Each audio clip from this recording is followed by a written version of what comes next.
শত আদরের মেয়ে। এরপর কি মেয়েরা এতটাই পর হয়ে যায়? আসসালামু আলাইকুম এভরিওয়ান, আশা করি সবাই ভালো আছেন। তা আমি সেই দিন গিয়েছিলাম আমার বাবার বাসায়, অতিথির মতো গিয়েছিলাম এবং অতিথির মতো আবার চলে আসলাম। এই যে আমার হাজব্যান্ড আমাকে একটা গাড়িতে তুলে দিল। আমার বাবার বাসা থেকে আমার বাসা অনেকটাই দূর বলতে গেলে। তারপর আমি গাড়িতে চড়ে বাবার বাসায় চলে গেলাম। এই যে বাবার বাসার রাস্তায় চলে এসেছি, হাঁটছি হাঁটছি ক্লিপ নিচ্ছি খুবই আনন্দ সহকারে। তারপরে এই তো চলে আসছি গন্তব্যস্থলে।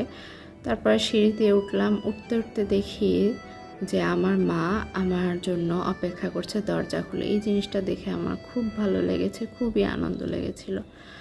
তারপরে আমার ভাগ্নির সঙ্গে মজা করছিলাম, নাস্তা এনেছিলাম কিছু, তারা খাচ্ছিল খুব মজা সহকারে। আমার বোন আমাকে এক গ্লাস ঠান্ডা ঠান্ডা লাচ্ছি বানিয়ে দিল, আমি সেটা উপভোগ করছিলাম। পরে লাঞ্চ করে নিলাম। লাঞ্চে ছিল কচুর মুখি দিয়ে, জলপইতে এক ধরনের টক ডাল, লাউ দিয়ে ইলিশ মাছ, মুরগি, ভাত, আমার সব পছন্দের খাবার।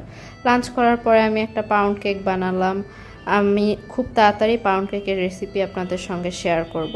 তারপর আমার বোনকে বলেছিলাম যে আমি মোমো খাবো, তাই সে মোমো প্রস্তুত করছে। এখানে 1 কাপ ময়দা দিয়ে দিয়েছে, পরিমাণ মতো লবণ, তেল এবং পরিমাণ মতো পানি দিয়ে ময়দাটাকে খুব ভালোভাবে মাখতে হবে। মাখতে মাখতে সফট একটা ডো তৈরি করতে হবে। ডোটাকে ও অনেকক্ষণ রেস্টে রেখে দেবে, কিছুক্ষণ, অনেকক্ষণ বলতে কিছুক্ষণ রেস্টে রেখে দেবে, সফট একটা ডো তৈরি করে নেবে। তারপরে চিকেনটাকে প্রস্তুত করেছে, চিকেনটাকে বেটে কিমা করে নিয়েছে গোলমরিচ লবণ দিয়ে, সাথে জিরা বাটা ছিল। তারপরে তেলের মধ্যে পেঁয়াজ কুচি আর মরিচ দিয়ে চিকেনটাকে সিদ্ধ করে একদম ভেজে নেবে। ও কাঁচাটাকে কখনো স্টিম করে না, ও সিদ্ধ করে নেবে, একদম রান্না করে নেবে চিকেনটাকে। তারপরে আমার ভাগ্নিকে বলছে যে তুমি একটু শেপ দাও, মোমোর শেপ দাও। সে আবার রান্না বান্নায় খুবই আগ্রহী, তার মা কিছু করতে গেলেই করে। এতখানি চিকেন উঠিয়ে নিয়েছে তারপর যে একটা মোমোতেই শেষ হয়ে যাবে। এই মুহূর্তটা অনেক হাস্যকর ছিল। তারপর শেপ দিচ্ছে, সে পণ্ডিতি করে সেই সুন্দর করে শেপ দিচ্ছে।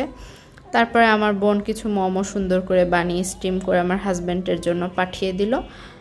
অবশেষে আমার ভাগ্নি আমার ব্যাগটা কত সুন্দর ক্যারি করে আমাকে এগিয়ে দিচ্ছে, গাড়িতে তুলে দিবে রিকশায় করে। তারপরে বিদায়বেলা চলে আসলো, মুহূর্তটা কষ্টদায়ক।